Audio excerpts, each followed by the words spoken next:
اعوذ باللہ من الشیطان اللعین الرجیم بسم اللہ الرحمن الرحیم الحمد للہ رب العالمین الصلاة والسلام علی اشرف الانبیاء والمرسلین وعلی آلہ طیبین طاہرین المعصومین الذین اذہب اللہ عنہم الرجس وطہرہم تطہیرا اللہم صل علی محمد وآل محمد اللہم اخرجنا من الظلمات الوہم واکرمنا بنور الفہم اللہم افتح علینا ابواب رحمتک وانشر علینا خزائن علومک برحمتک یا ارحم الراحمین۔ عزیزان محترم، مرحوم سید ہاشم حداد موسوی کے حالات زندگی پر ہماری آپ کے ساتھ گفتگو جاری تھی اور بیان ہو رہا تھا کہ مشہد مقدس میں قیام کے دوران ان کے عقیدت مند ان سے مختلف موضوعات پر سوال کرتے۔ ان سوالات کو آیت اللہ طہرانی نے اپنی کتاب روح مجرد میں تحریر کیا اور ان سوالات کے تفصیلی جواب جو مرحوم ہاشم حداد نے دیے اور ان جوابات کی تفصیل حوالہ جات کے ساتھ آیت اللہ طہرانی نے یہاں بیان کی۔ تیسرا سوال جو سید ہاشم حداد موسوی سے کیا گیا وہ حضرت امام علی ابن موسیٰ الرضا علیہ آلاف و تحیت و ثنا کی ماہ مبارک رجب میں زیارت سے متعلق تھا، اور ماہ رجب میں امام رضا علیہ السلام کی زیارت اور بیت اللہ کی زیارت جو مکہ میں عمرے کے طور پر کی جاتی ہے اور عمرہ ادا کیا جاتا ہے، اور رجب میں عمرے کی ادائیگی کی بہت فضیلت ہے، ان کے درمیان کیا آپس میں ربط پایا جاتا ہے۔ ایک اہم موضوع ہے کہ حضرات ائمہ معصومین علیہم السلام کی زیارت ماہ مبارک رجب میں افضل ہے، اور دوسری طرف عمرے کی ادائیگی بھی ماہ رجب میں افضل ہے۔ اور پھر سوال یہ پیدا ہوتا ہے کہ کیا حضرات ائمہ معصومین علیہم السلام کی زیارت حج واجب کے علاوہ جو مستحب حج ہیں کیا اس سے افضل ہے، یا مستحب جو عمرہ ہے اس سے افضل ہے؟ یہ ایک اہم موضوع ہے کہ جو ہماری روایات میں جس مطلب کی طرف اشارہ کیا گیا۔ اور ایک اہم موضوع کہ کیا رجب المرجب میں امام علی ابن موسیٰ الرضا علیہ آلاف و تحیت و ثنا کی زیارت افضل ہے، اس کو فضیلت حاصل ہے، اور ماہ رجب میں امام رضا کی زیارت کرنی چاہیے۔ یہ وہ موضوع ہے کہ جس موضوعات پر آیت اللہ طہرانی نے اس سوال کو تفصیل سے یہاں پر تحریر کیا۔ سب سے پہلے وہ روایت جو امام محمد تقی علیہ السلام سے اس باب میں نقل ہوئی ہے، اس روایت کو بیان کیا جا رہا ہے کہ حضرت امام علی ابن موسیٰ الرضا علیہ آلاف و تحیت و ثنا کی زیارت واجب حج جسے حجۃ الاسلام کہا جاتا ہے، اس واجب حج کے علاوہ جو مستحب حج ہے اس مستحب حج پر امام رضا علیہ السلام کی زیارت افضل ہے۔ اور پھر یہ زیارت امام رضا کی ماہ مبارک رجب میں ہونی چاہیے، لہٰذا وہ روایت جو امام محمد تقی سے ہے اور آیت اللہ طہرانی نے اس روایت کو تحریر کیا ہے، ہم اس روایت کو تفصیلاً آپ کی خدمت میں بیان کرتے ہیں، چونکہ امام رضا علیہ السلام کے ہم جوار ہیں اور ہم جواری کا یہ حق ہے کہ امام رضا سے متعلق اگر کوئی مطلب کہیں نقل ہوا ہے تو اسے امانت داری کے ساتھ مکمل بیان کیا جائے۔ لہٰذا فروع کافی جلد نمبر 4 کتاب حج والمزار باب فضل زیارت ابی الحسن الرضا علیہ آلاف و تحیت و ثنا صفحہ نمبر ہے 584، وہاں پر یہ حدیث اس سلسلہ سند سے موجود ہے۔ ابو علی الاشعری عن الحسن بن علی الکوفی عن الحسین بن سیف عن محمد بن اسلم عن محمد بن سلیمان۔ یہ محمد بن سلیمان اس روایت کا راوی ہے، اور یہ کہتا ہے قال سألت ابا جعفر علیہ السلام عن رجل۔ یہ سلیمان محمد بن سلیمان کہتا ہے کہ میں نے امام محمد تقی علیہ السلام سے ایک ایسے مرد کے بارے میں سوال کیا۔ اس مرد کی خصوصیت کیا تھی؟ حج حجۃ الاسلام، اس نے اپنا واجب حج انجام دے دیا تھا۔ فدخل متمتعا بالعمرۃ الی الحج، یعنی وہ حج واجب کے لیے یعنی حج تمتع کی ادائیگی کے لیے اور حج تمتع سے پہلے عمرہ کی ادائیگی کے لیے جسے عمرہ تمتع کہا جاتا ہے، یہ حج تمتع اور عمرہ تمتع کی ادائیگی کے لیے یہ مستطیع ہو کر مکہ جاتا ہے اور حج کو انجام دیتا ہے، جو اس کا واجب حج ہوتا ہے، اور واجب حج کو حجۃ الاسلام کہا جاتا ہے ہماری فقہی تعبیرات میں۔ اور فقہ جعفریہ کی یہ مختصات میں سے ہے کہ کسی بھی مسلمان کے اوپر زندگی میں صرف ایک مرتبہ حج واجب ہوتا ہے، یعنی اگر وہ مستطیع ہو جائے تو زندگی بھر میں صرف ایک مرتبہ اس کے اوپر حج واجب ہے، اور اس واجب حج کی ادائیگی کے بعد اگر دوبارہ وہ مستطیع ہوتا ہے تو حج اس پہ واجب نہیں ہے، حج کی انجام دہی دوبارہ یا تیسری مرتبہ یا چوتھی مرتبہ مستحب ہوگی، واجب نہیں ہے فقہ جعفریہ کے مطابق۔ البتہ ہمارے دوسرے بھائی جو ہیں وہ ایک سے زائد حج کو بھی وہ ایکسیپٹ کرتے ہیں اور اسے مستحب نہیں بلکہ واجب ہی حج شمار کرتے ہیں، لیکن فقہ جعفریہ میں حجۃ الاسلام کی تعداد صرف ایک ہے، اور وہ بھی اپنی شرائط کے ساتھ جب انسان مستطیع ہوتا ہے تو اس پر یہ حج واجب ہو جاتا ہے۔ تو یہ ایسے شخص کے بارے میں سوال کیا جا رہا ہے کہ جو حج تمتع اور عمرہ تمتع کی غرض سے مستطیع ہوا اور اس نے جا کر حج تمتع عمرہ تمتع انجام دیا، پھر اس کے بعد فَأَعَانَهُ اللَّهُ عَلَىٰ عُمْرَتِهِ وَحَجِّهِ، یعنی اللہ نے اس کی مدد کی، اسے یہ سعادت نصیب کی کہ اس نے حج تمتع بھی انجام دے دیا، عمرہ تمتع بھی انجام دے دیا۔ اب حج کی ادائیگی کے بعد ثم اتی المدینۃ، یہ مکہ سے مدینے کی طرف آتا ہے، فسلم علی النبی صلی اللہ علیہ وآلہ وسلم، تو رسول خدا صلی اللہ علیہ وآلہ وسلم سے اظہار عقیدت کی خاطر یہ رسول خدا صلی اللہ علیہ وآلہ وسلم پر اپنا سلام پیش کرتا ہے۔ ثم اتاک عارفا بحقک، پھر یہ مولا یہ شخص حج تمتع عمرہ تمتع کی ادائیگی کے بعد رسول خدا کی زیارت کے بعد یہ آپ کی خدمت میں آتا ہے، آپ کے حضور شرف یاب ہوتا ہے، اور اس معرفت کے ساتھ یہ آپ کی بارگاہ میں آتا ہے، یعلم، یہ جانتا ہے کہ انک حجت اللہ علی خلقہ، کہ آپ اللہ کی حجت ہیں اس کی خلق کے اوپر، وبابہ الذی یؤتی منہ، اور آپ اللہ کا وہ باب اور وہ دروازہ ہیں کہ جس دروازے کے ذریعے سے داخل ہونا چاہیے اللہ کی طرف۔ اگر انسان کوئی دعا رکھتا ہے یا کوئی حاجت رکھتا ہے یا کوئی مسئلہ رکھتا ہے یا کوئی سوال رکھتا ہے یا کوئی دینی معلومات حاصل کرنا چاہتا ہے تو آپ وہ باب ہیں جس باب سے ان تمام مسائل کو حل ہونا چاہیے۔ فسلم علیہ، کے اس عقیدے کے ساتھ یہ آتا ہے اور آ کر آپ کی خدمت میں سلام عقیدت پیش کرتا ہے۔ ثم اتی ابا عبداللہ الحسین صلوات اللہ علیہ فسلم علیہ، مولا یہ آپ کی زیارت کے بعد کربلا جاتا ہے اور وہاں جا کر حضرت ابا عبداللہ امام حسین علیہ الاف و تحیت و ثنا کی زیارت کرتا ہے۔ ثم اتی بغداد وسلم علی ابی الحسن موسیٰ علیہ السلام، پھر یہ مولا بغداد جاتا ہے اور بغداد میں جا کر وہاں امام موسیٰ کاظم علیہ الاف و تحیت و ثنا کی زیارت کرتا ہے۔ پھر ثم انصرف الی بلادہ، مولا یہ اس عمل کو انجام دینے کے بعد یعنی عمرہ تمتع ادا کیا، حج تمتع ادا کیا، رسول خدا کی زیارت کی، آپ کی زیارت کی، امام حسین کی زیارت کی، امام موسیٰ کاظم کی زیارت کی، اور ان تمام اعمال کو انجام دینے کے بعد مولا یہ اپنے شہر واپس پلٹ جاتا ہے۔ فلما کان فی وقت الحج رزقہ اللہ الحج،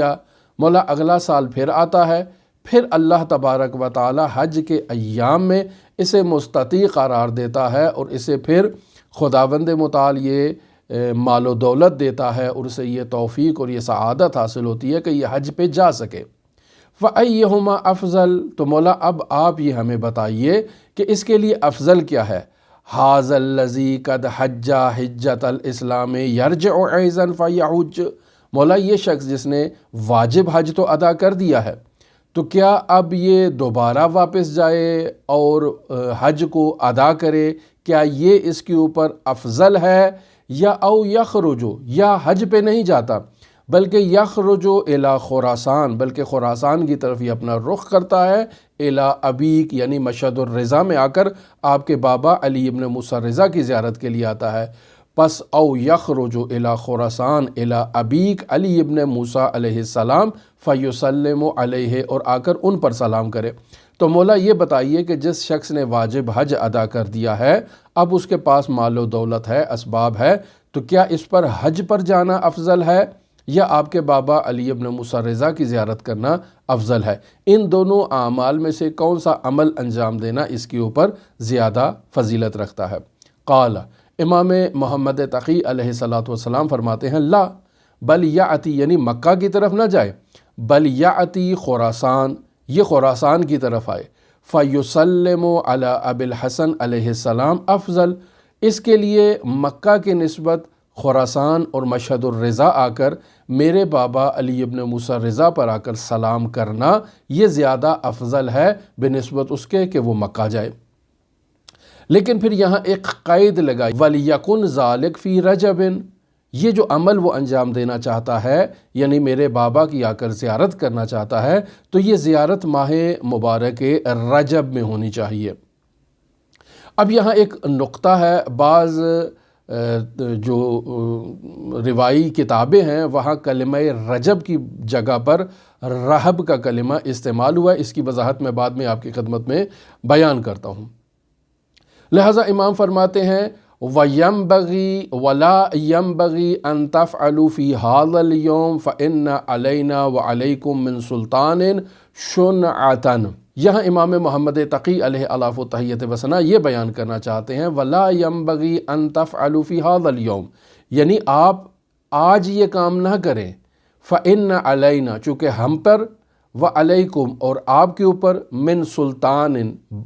ظالم بادشاہ کی جانب سے، شنعہ ہے یعنی ایک ناپسندیدگی پائی جاتی ہے، یعنی آج آپ یہ کام انجام نہ دیں۔ اب یہاں پر یہ روایت ختم ہو جاتی ہے۔ اس روایت کے ذیل میں کچھ مطالب ایسے ہیں کہ جنہیں بیان کرنا ضروری ہے۔ سب سے پہلا مطلب جو یہاں اس روایت کے آخر میں امام محمد تقی نے فرمایا وَلَا يَنبَغِي أَن تَفْعَلْ فِي هَذَا الْيَوْمِ، یہ هَذَا الْيَوْم سے یہاں پر کیا مراد ہے؟ پس یہاں اس روایت سے یہ بات تو واضح ہو گئی کہ امام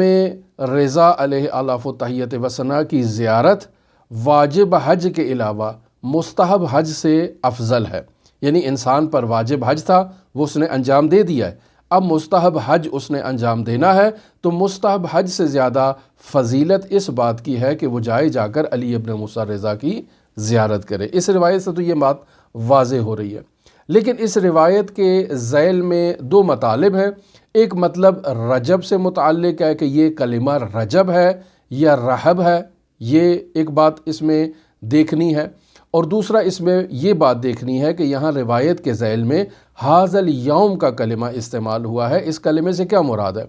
تو یہاں دو احتمال دیے جاتے ہیں۔ پہلا احتمال یہ ہے کہ ھذا الیوم سے مراد یہ ہے کہ امام اس راوی سے یہ کہنا چاہ رہے ہیں کہ آج کے دن نہ جائے، یعنی آج کے دن سے مراد آج کا زمانہ ہے، یعنی ظالم بادشاہ کا زمانہ ہے، اس ظالم بادشاہ کے زمانے میں یہ جا کر میرے بابا کی زیارت نہ کرے۔ ایک تو خود کلمہ رحب اس بات پر دلالت کرے گا، یعنی اگر وہ رجب نہ ہو اور کلمہ رحب ہو تو یہ رحب اس بات پر دلالت کرتا ہے کہ ابھی تنگی کا وقت ہے، تنگی کے وقت میں جا کر یہ میرے بابا کی زیارت نہ کرے۔ کیوں؟ چونکہ ابھی مشکلات ہیں، ظالم بادشاہ کا دور ہے۔ اور خود ذیل روایت میں بھی مولا نے اسی مطلب کی طرف اشارہ کر دیا ہے، فرماتے ہیں فَإِنَّ عَلَيْنَا یعنی بے شک ہمارے اوپر، وَعَلَيْكُمْ اور آپ کے اوپر، من سلطان شنعتن بادشاہ کی طرف سے ایک ناپسندیدگی پائی جاتی ہے۔ پس یہ قرینہ اس بات پر دلیل ہے کہ یہاں ھذا الیوم سے مراد آج کا دور ہے، یعنی جس دور جس زمانے میں ہم گزر رہے ہیں، اس زمانے میں ایک ایسا ظالم بادشاہ حاکم ہے کہ وہ ہمیں پسند نہیں کرتا ہے، لہٰذا اگر آپ آج کے اس ظالم بادشاہ کے دور میں جا کر زیارت کریں گے تو یہ آپ کے لیے مشکلات کا باعث بنے گا، لہٰذا بہتر ہے کہ آج کے دور میں آپ نہ جائیں، بلکہ آج کا دور گزر جائے اور جب وسعت کا دور آئے، اس ظالم بادشاہ کا دور ختم ہو جائے، کوئی دوسرا بادشاہ آ جائے، تو اس دور میں آپ کے لیے اگر سہولت ہو تو اس دور میں جا کر آپ امام علی ابن موسیٰ رضا کی زیارت کو انجام دیں۔ خوب، اب یہاں سوال پیدا ہوتا ہے کہ ٹھیک ہے مولا، آپ کی بات تو یہ بات سمجھ آ گئی کہ ظالم بادشاہ کے دور میں ہم جا کر زیارت نہ کریں امام رضا کی، تو مولا جب ہم امام رضا کی زیارت نہیں کر سکتے ظالم بادشاہ کے دور میں، تو پھر ہمیں کم از کم آپ اتنی تو اجازت دے دیں کہ ہم مکہ چلے جائیں اور وہاں جا کر حج مستحب کو انجام دے دیں۔ لہٰذا یہ اعتراض اس جگہ پر اپنی جگہ باقی رہے گا کہ امام نے اس شخص کو پھر مکہ جانے سے کیوں روک دیا، کہ جب ہم ظالم بادشاہ کے دور میں موجود ہیں اور ظالم بادشاہ کے ظلم کی وجہ سے ہم وہاں نہیں جا سکتے مشہد الرضا میں، تو لعقل ہم مکہ تو چلے جائیں۔ جب دوبارہ خداوند متعال ہمیں سعادت نصیب کرے گا تو ہم پھر دوسری مرتبہ جب یہ ظالم بادشاہ کا دور نہیں ہوگا، ایک وسعت کا دور ہوگا ہمارے اوپر، تو ہم اس وسعت کے دور میں حج مستحب کی جگہ پر آپ کے بابا کی جا کر زیارت کر لیں گے۔ لیکن ابھی چونکہ ظالم بادشاہ ہے، ہم وہاں نہیں جا سکتے، تو لعقل آپ ہمیں اجازت دیں کہ ہم مکہ تو چلے جائیں۔ لہٰذا یہ اعتراض اس جگہ پر اس پہلے احتمال کے اندر موجود ہے۔ دوسرا احتمال جو یہاں آیت اللہ طحرانی بیان کر رہے ہیں وہ یہ ہے کہ حاضل یوم سے مراد یوم حج اور موسم حج ہے، یعنی امام محمد تقی علیہ السلام یہ بیان کرنا چاہ رہے ہیں کہ ٹھیک ہے، آپ کے اوپر حج واجب تھا، آپ نے وہ ادا کر دیا، اب آپ کے اوپر حج مستحب ہے، لیکن حج کے ایام چل رہے ہیں، یعنی ماہ ذی الحج ہے، تو ماہ ذی الحج میں مسلمانوں کا جو کاروان ہیں، جو قافلے ہیں، وہ بطور معمول اپنے بلاد سے مکہ کی طرف کوچ کرتے ہیں تاکہ جا کر حج انجام دے۔ لیکن اگر مسلمان مکہ جانے کی بجائے مشہد کی طرف کاروانوں کا رخ موڑ دیں تو یہ ایک حساسیت ایجاد کر جائے گا۔ لہٰذا حاضل یوم سے مراد یہ ہے کہ آپ موسم حج کے دوران جو ہے وہ مشہد رضا نہ جائیں اور وہاں جا کر زیارت نہ کریں، بلکہ موسم حج کے گزرنے کا انتظار کریں۔ 7 مہینے جب گزر جائیں اور رجب المرجب کا مہینہ آ جائے تو رجب کے مہینے میں جا کر آپ میرے بابا کی زیارت کریں۔ بنیادی وجہ اس کی یہ ہے کہ ہم ایک ایسے ظالم بادشاہ کے دور میں اس وقت موجود ہیں کہ ہمارے اوپر ہمارے جو حکمران ہیں ان کی خاص توجہ ہے، وہ ہمیں ذرابین سے مشاہدہ کرتے ہیں۔ اگر آپ مکہ جانے کی بجائے مشہد کی طرف کا رخ کریں گے ذی الحج کے مہینے میں تو انہیں منفی پروپیگنڈا کرنے کا موقع مل جائے گا، اور وہ یہ کہیں گے کہ یہ تو حج نہیں کرتے مکہ جا کر، یہ تو حج کرتے ہیں مشہد میں جا کر امام رضا کی زری کا طواف کرتے ہیں، ان کا حج مکہ میں نہیں ہوتا بلکہ مشہد میں ہوتا ہے، یہ تو مسلمان ہی نہیں ہیں۔ بس انہیں ایک منفی پروپیگنڈا کرنے کا، منفی تبلیغ کرنے کا موقع مل جائے گا، جبکہ آپ نے اپنا واجب حج ادا کر دیا ہے۔ تو اس منفی پروپیگنڈے سے بچنے کے لیے بہتر یہ ہے کہ آپ حج کے ایام میں وہاں کا رخ نہ کریں، بلکہ رجب کے مہینے میں جو 7 ماہ بعد آتا ہے، اور حج کے ایام ہی کی طرح جو رجب کا مہینہ ہے وہ بھی نہایت اہم مہینہ ہے، شہر اللہ العصب ہے۔ اس شہر اللہ العصب کو وہ ذی الحج والی فضیلت حاصل ہے، لہٰذا آپ جائیں اور جا کر رجب کے مہینے میں امام رضا علیہ السلام کی زیارت کریں۔ پس میرے بابا کی زیارت مستحب حج سے افضل ہے، لیکن یہ مستحب جو زیارت ہے یہ زیارت جا کر آپ رجب کے مہینے میں انجام دیں۔ آیت اللہ طحرانی کہتے ہیں کہ یہ احتمال زیادہ انسب پایا جاتا ہے اس پہلے احتمال سے، اور زیادہ بہتر ہے کہ رجب کے مہینے میں جا کر زیارت کی جائے۔ پس اس روایت سے یہ بات 2 نقطوں میں ہمارے لیے ثابت ہوتی ہے۔ ایک ثابت یہ ہوتا ہے کہ مستحب حج سے امام رضا کی زیارت کرنا افضل ہے۔ دوسرا یہ بات ثابت ہوتی ہے کہ حج کے موسم میں انسان کو اور مسلمان کو اور شیعیان حیدر کرار کو جو ہے وہ قافلوں کی صورت میں مشہد کی طرف رخ نہیں کرنا چاہیے، بلکہ رجب کے مہینے کا انتظار کرنا چاہیے، اور رجب کے مہینے میں امام رضا علیہ السلام کی زیارت انسب اور بہتر ہے۔ اس روایت کے اس احتمال سے حاضل یوم سے یہ بات بھی واضح ہوتی ہے کہ حج کے موسم میں کسی بھی امام کی طرف قافلوں کی صورت میں نہیں جانا چاہیے، چونکہ اگر قافلوں کی صورت میں جائیں گے تو پروپیگنڈا کرنے کا ایک موقع مل جائے گا کہ یہ لوگ ائمہ معصومین علیہم الصلاۃ والسلام کے حرمہائے مطہر میں حج کرتے ہیں، جو کہ غلط ہے۔ یعنی کسی بھی شیعہ فقیہ نے یا کسی بھی شیعہ کتاب نے اس عمل زیارتی کو حج بیان نہیں کیا ہے، حج سے افضل ضرور بیان کیا ہے، لیکن یہ عمل حج نہیں ہے اور حجۃ الاسلام بھی نہیں ہے، یعنی واجب حج نہیں ہے۔ لہٰذا یہاں اس انداز میں یہ دو مطالب ہمارے سامنے واضح ہوتے ہیں۔ لیکن قابل توجہ نقطہ اس روایت میں کلمہ رجب اور کلمہ رحب سے متعلق ہے، یعنی ایک میں جیم ہے اور ایک میں ہا ہے۔ رجب تو قمری مہینوں میں سے ایک مہینہ ہے جو ماہ رجب ہے، جس میں حضرات ائمہ معصومین علیہم الصلاۃ والسلام کی زیارت کی فضیلت ہے، من جملہ حضرت امام علی ابن موسیٰ الرضا علیہ الاف و تحیت و ثنا کی زیارت کی بھی فضیلت ہے۔ لیکن اگر کلمے میں اس روایت میں کلمہ رحب لیا جائے، یعنی ہے اور وہ بھی ساکن، تو اس رحب کلمے کا مطلب یہ ہے وسعت زمان، یعنی آپ تنگی کی حالت میں جب ظالم بادشاہ ایک ذرابین کے ذریعے سے آپ کو نظر رکھے ہوئے ہے، آپ کے اوپر شدت ہے، آپ کے اوپر تنگی ہے، آپ کو ظالم بادشاہ کا خوف ہے، تو اس ظالم بادشاہ کے خوف کے ایام میں آپ مشہد الرضا کا رخ نہ کریں، بلکہ وسعت زمان کا انتظار کریں، اور جب یہ ظالم بادشاہ کا خوف آپ سے ٹل جائے تب جا کر آپ امام علی ابن موسیٰ الرضا کی زیارت کریں۔ پس اگر کلمہ روایت میں رے، ہے اور بے رحب ہو تو اس سے مراد یہ ہے کہ آپ وسعت اور تنگی کے زمانے سے ہٹ کر جب وسعت کا زمانہ آئے، آسانی کا زمانہ آئے، تب جا کر آپ امام رضا علیہ الصلاۃ والسلام کی زیارت کریں۔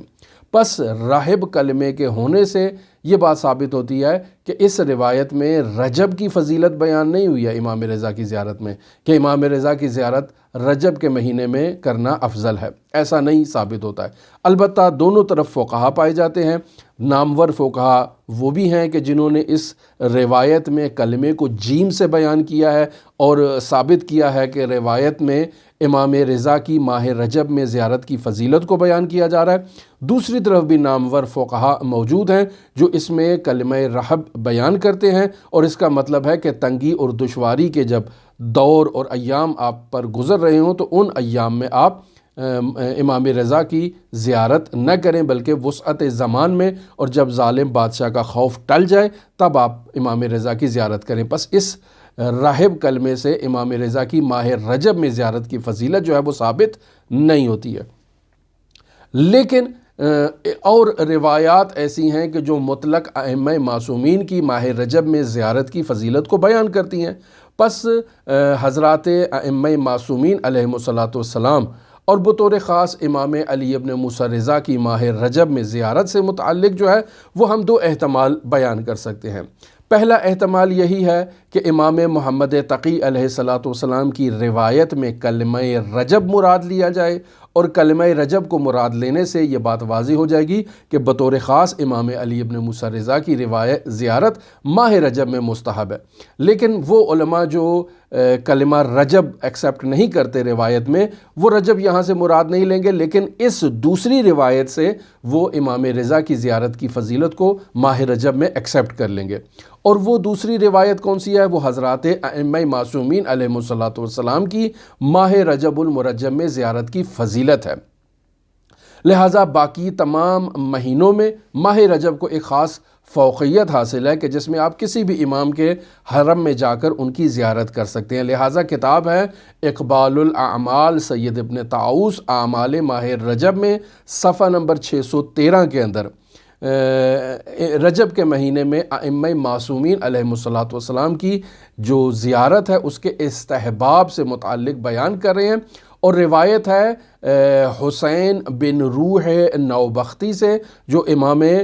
زمان اجل اللہ تعالی فرجہ الشریف کے نائب خاص ہے۔ لہٰذا وہاں یہ مطلب اقبال الاعمال میں نقل ہے، رویناہا باسنادہا الی جدی ابی جعفر الطوسی، یعنی ہمارے لیے روایت کی ہے ہمارے جد ابی جعفر طوسی نے، فیما ذکرہ عن ابن عباس، اور انہوں نے ذکر کیا ہے اس مطلب کو ابن عباس سے۔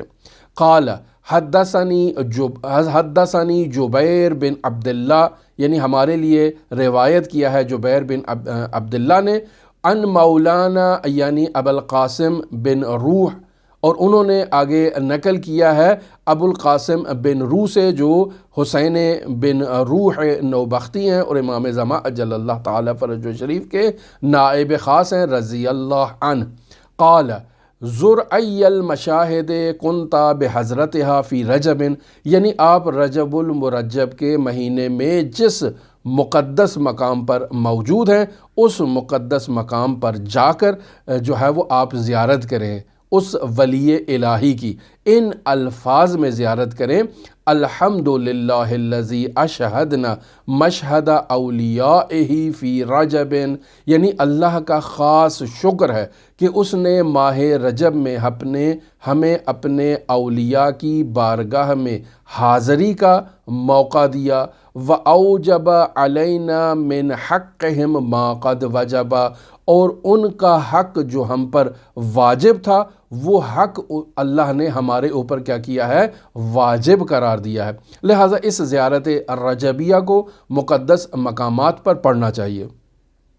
لہٰذا آج کی گفتگو سے نتیجہ یہ نکلتا ہے کہ ہمارے پاس دلیل خاص موجود ہے، اور وہ دلیل خاص ہے امام محمد تقی علیہ الاف و تحیت وثنا کی روایت، کہ جس میں بیان ہوا ہے کہ امام رضا علیہ السلام کی زیارت مستحب حج سے افضل ہے، لیکن اس زیارت کو حج کے انجام میں انجام نہیں دینا چاہیے بلکہ ماہ رجب کا انتظار کرنا چاہیے، اور رجب کے مہینے میں یہ زیارت افضل ہے۔ دوسرا